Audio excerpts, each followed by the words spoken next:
Hello everyone. Today I'm going to introduce the SNE feature in URL filter under object. SNE is a new feature in NU version 903.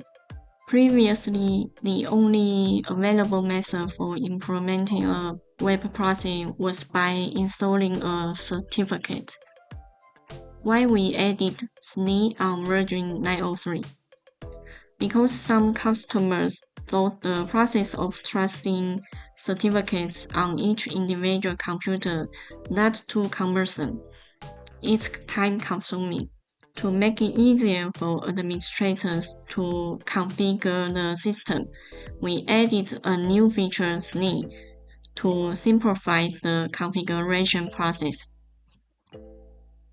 SNE filter traffic by utilize the client hello packets in an HTTPS connection. The client hello packets appear before encryption occurs. Within it, you can find the extension field, which contains the server name FQDN. This allows the NU to identify the destination FQDN and subsequently block the target address.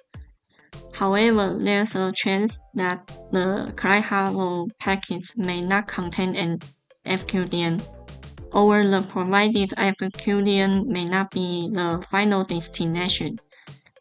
This could result in the URL filter being unable to effectively filter the target address.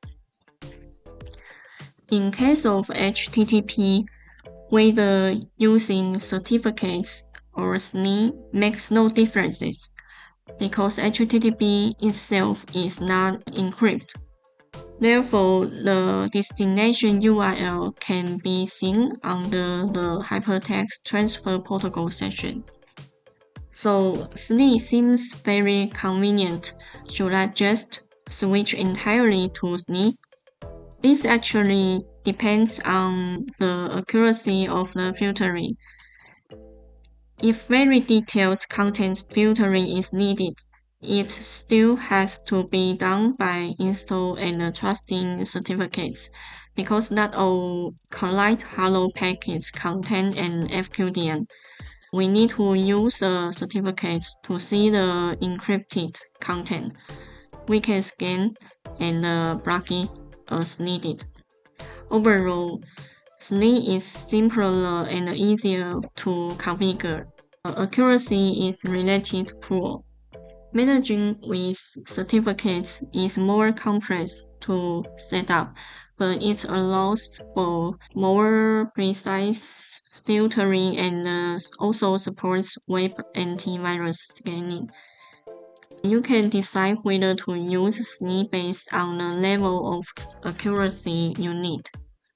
If you want to filter with the SNE method, go to Service, Web Service.